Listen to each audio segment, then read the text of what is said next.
सुप्रभात बच्चों। रिमझिम इस हिंदी पाठ्यपुस्तक के अंतर्गत आज हम कविता 11 पड़क्कू की सूझ इस बारे में अध्ययन करेंगे। एक पड़क्कू बड़े तेज थे, तर्कशास्त्र पढ़ते थे। जहाँ न कोई बात वहाँ भी नई बात गढ़ते थे। एक रोज वे बड़े फिक्र में, समझ नहीं कुछ पाए। बैल घूमता है कोल्हू में, कैसे बिना चलाए। कई दिनों तक रहे सोचते, मालिक बड़ा गजब है। सीखा बैल को रखा इसमें, निश्चय कोई ढब है। तो बच्चों देखो, यहाँ पर पड़क्कू शब्द आया है। पड़क्कू का मतलब होता है पढ़ने लिखने वाला। तर्कशास्त्र इसका मतलब होता है एक तरह का विषय जिसमें तर्क विद्या सिखाई जाती है। गढ़ते का मतलब बनाते थे। फिक्र का मतलब होता है चिंता।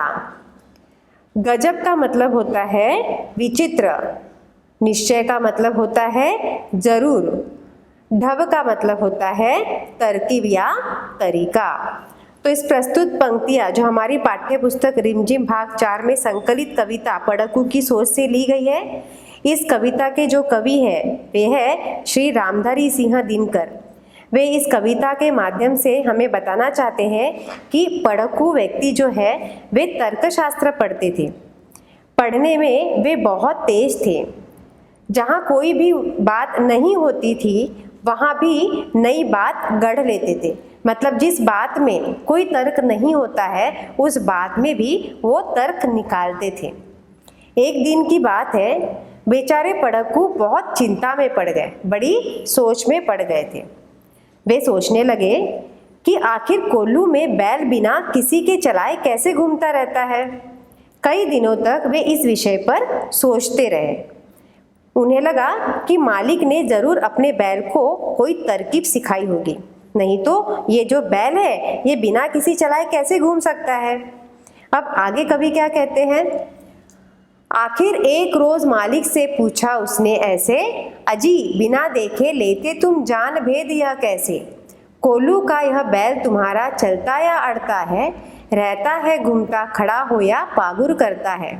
मालिक ने यह कहा, अजी इसमें क्या बात बड़ी है, नहीं देखते क्या गर्दन में एक घंटी पड़ी है। भेद का मतलब क्या होता है बच्चों, रहस्य। भेद का मतलब गुप्त या रहस्य। अड़ता है मतलब कि रुकता है, और पागुर का मतलब होता है जुगाली करना। तो इस तरीके से इन पंक्तियों में कवि यह कहना चाहते हैं कि पड़क्कू से आखिरकार नहीं रहा गया। वह एक दिन बैल के मालिक के पास गया और उनसे पूछने लगा। वह क्या पूछने लगा कि आखिर यह तुम कैसे जान जाते हो कि कोल्हू में जो बैल लगा है वह चल रहा है या रुका है, घूम रहा है या खड़ा है या फिर जुगाली कर रहा है। वह ऐसे सारे प्रश्न उस मालिक से पूछने लगा। तब मालिक ने बहुत सहजता से जवाब दिया, अरे भाई कौन सी इतनी बड़ी बात है इसमें, क्या तुम देखते नहीं हो कि बैल के गर्दन में एक घंटी बंधी है। बस इसी से मैं समझ जाता हूँ कि बैल चल रहा है या रुक रहा है। ये तो बहुत ही सहज बात है। जब तक यह बजती रहती है मैं ना फिक्र करता हूँ, हाँ जब बजती नहीं दौड़कर तनिक पूछ धरता हूँ। कहा पड़क्कू ने सुनकर, तुम रहे सदा के कोरे, बेवकूफ मंतिक की बातें समझ सकोगे थोड़े। अब यहाँ पर कवि कहना चाहते हैं कि मालिक से पड़क्कू क्या कहता है। पड़क्कू कहता है मालिक से कि बैल के गले में अगर तुमने जो घंटी है वह बांध दी है, मतलब कि वह कहता है कि मुझे कोई भी फिक्र नहीं है, जब तक यह घंटी जो है यह बजते रहती है मुझे कोई भी फिक्र नहीं होती है, मैं निश्चिंत रहता हूँ। पर जब उसकी घंटी बजना बंद हो जाती है तब मुझे थोड़ी चिंता होती है और मैं तुरंत उसकी पूंछ पकड़ लेता हूँ। यह कहकर पड़क्कू क्या कहता है, यह कहकर पड़क्कू कहता है कि तुम तो बिल्कुल बेवकूफ जैसी बातें करते रहते हो। तुम भला क्या तर्कशास्त्र की बात समझोगे। कभी किसी दिन ऐसा भी हो सकता है कि बैल एक ही जगह पर खड़ा खड़ा गर्दन हिलाता रह जाए। तो इस बात से ये जो पढ़क्कू है वह उसे सिखाता है। क्या कहता है वो मालिक को कि तुम्हें क्या लगता है, कभी कभी ऐसा भी हो सकता है कि यह जो बैल है यह एक ही जगह पर खड़ा खड़ा गर्दन हिलाए। आगे कवि क्या कहते हैं, घंटी टुन टुन खूब बजेगी, तुम ना पास आओगे, मगर बूंद भर तेल सांझ तक भी क्या तुम पाओगे।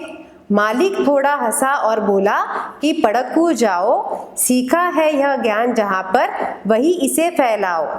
यहाँ सभी कुछ ठीक ठाक है, यह केवल माया है, बैल हमारा नहीं अभी तक मंतिक पढ़ पाया है।